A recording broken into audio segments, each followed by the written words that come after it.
À environ 4,5 milliards de kilomètres de notre planète bleue, se trouve la planète géante Neptune. Pendant de nombreuses années, il n'était tout simplement pas possible pour les humains d'observer le corps céleste bleuâtre et scintillant de près. Cela devait changer en 1989. À cette époque, la NASA a envoyé la sonde spatiale Voyager 2 dans l'espace, qui a fourni à l'humanité les premières images réelles de notre voisin galactique. Dans notre vidéo d'aujourd'hui, nous aimerions examiner de plus près Neptune avec vous. Ce faisant, nous allons également jeter un œil à des photos époustouflantes du corps céleste qui vont vous étonner. Si vous aimez nos vidéos, merci de nous soutenir en cliquant sur la mention j'aime, abonnez-vous à Simply Space et attendez avec impatience nos futures vidéos.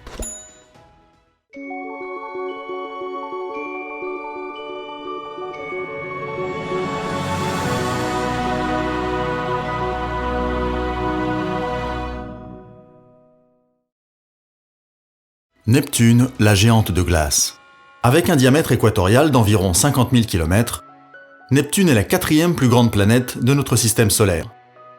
En termes de dimension, Neptune est 4 fois plus grande que la Terre, dont le diamètre est de 12 742 km.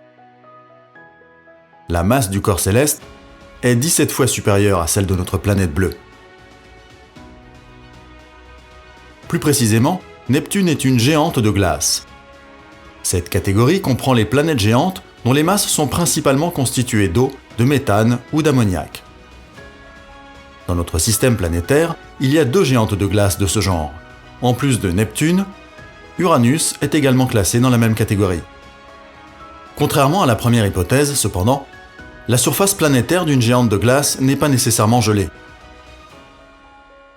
En fait, les substances correspondantes sont présentes sous forme de fluides dits supercritiques, c'est-à-dire qu'elles sont dans un état particulier d'agrégation dans lequel les propriétés des liquides et des gaz sont combinées. Découverte et coloration caractéristiques. L'existence de Neptune a été suspectée depuis le début du XVIIe siècle. Entre autres, le fameux érudit italien Galileo Galilei, dit Galilée, a réussi à identifier la planète dans le firmament en 1612 et 1613.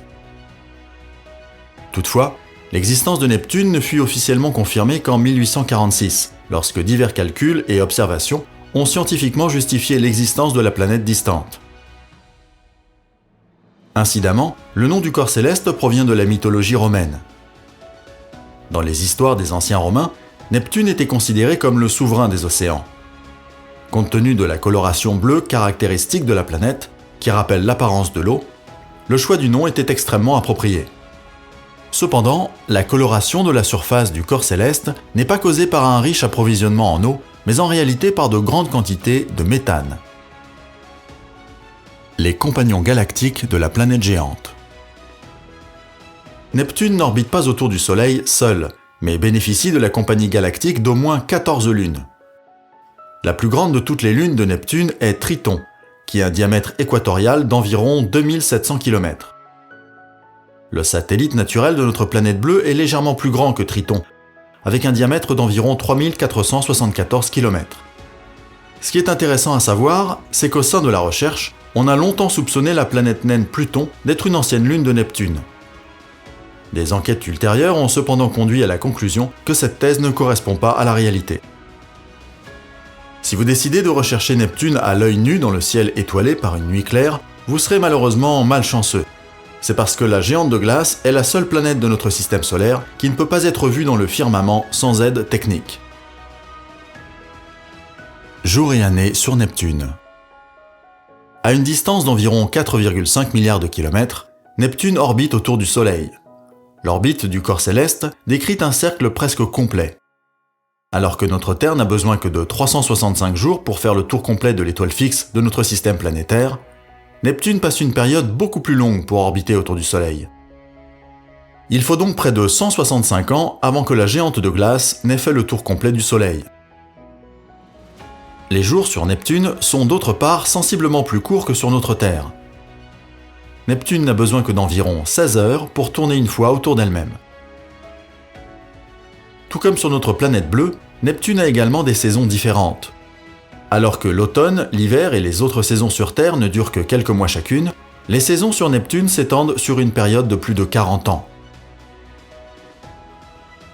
La planète au froid glacial.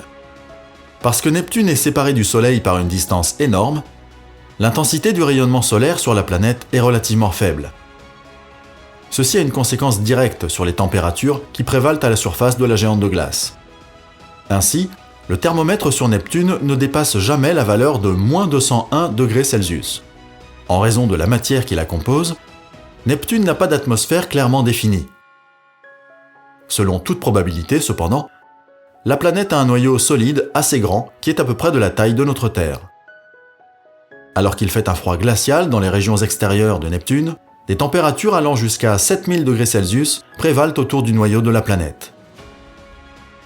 L'exploration de Neptune. À la fin des années 70, la NASA a envoyé le vaisseau spatial sans pilote Voyager 2 dans l'espace pour étudier de plus près la composition de diverses planètes de notre système solaire. Après que le vaisseau spatial a recueilli des informations importantes sur Jupiter et Saturne, il a finalement atteint le voisinage immédiat de Neptune en 1989. Comme déjà mentionné, Voyager 2 a réussi à prendre les premières vraies photos de la planète géante, qui montre le corps céleste dans toute sa splendeur galactique.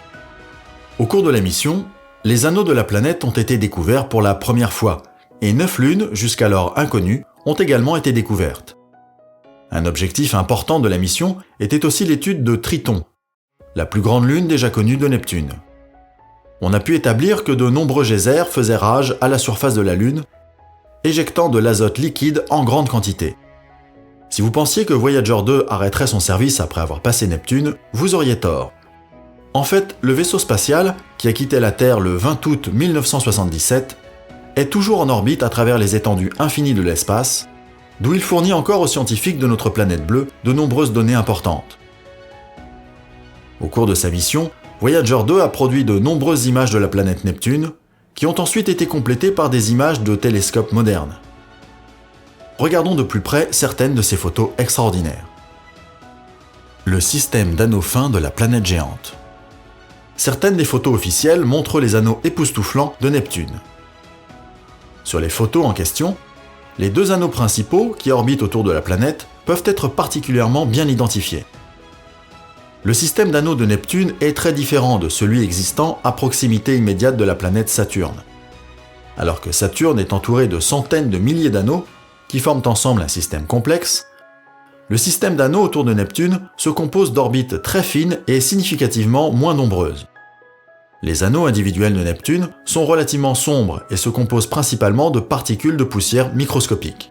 Les experts soupçonnent que ces accumulations de poussière galactique sont les restes de divers impacts de météorites sur les lunes environnantes. La petite lune Hippocampe. Sur une photo prise par le télescope spatial Hubble, nous reconnaissons la petite lune Hippocampe. Plus précisément, c'est la plus petite de toutes les lunes de Neptune. Le satellite naturel de la géante de glace a été découvert en 2013. Lorsque Voyager 2 a traversé les environs de Neptune, il n'a pas pu découvrir Hippocampe en raison de ses capacités techniques limitées, puisque la Lune est non seulement extrêmement petite, mais aussi assez sombre. Sur les images publiées par la NASA, on voit aussi les lunes Thalassa, Galatea, Despina et Larissa. Détails uniques. D'autres images montrent Neptune dans toute sa splendeur. Sur les photos, nous voyons non seulement la coloration bleue caractéristique du corps céleste, mais on peut également distinguer de nombreux détails sur la surface de la géante de glace. Ainsi, nous reconnaissons les grandes formations nuageuses qui jettent une ombre clairement visible. Les scientifiques soupçonnent que les nuages sur Neptune sont en grande partie composés de gaz méthane. Le fait que l'apparence de Neptune peut varier considérablement en fonction de l'angle de vue et de la saison est bien montré sur les photos, qui montrent la planète géante et sa lune Triton comme des formations ayant l'aspect de fossiles. La surface de la lune Triton. La lune Triton a également été examinée de près par l'équipement extrêmement complexe de la NASA. La surface du satellite naturel est ornée de nombreux geysers et certains cratères d'impact de météorites sont aussi clairement visibles. Néréide. La lune Néréide est le 3e plus grand satellite naturel de Neptune. Néréide a été découverte en 1949 par l'astronome américain Gerard Peter Kuiper. Plus précisément, Néréide a été la dernière lune découverte avant que Voyager 2 ne se mette en direction de Neptune et ait pu localiser plusieurs autres satellites naturels de la planète géante.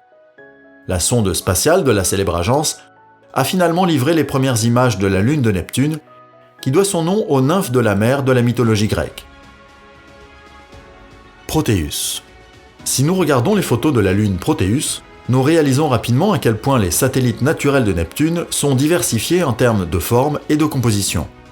Alors que de nombreuses lunes de notre système planétaire semblent avoir une forme sphérique, Proteus rompt le modèle familier avec sa forme inhabituelle.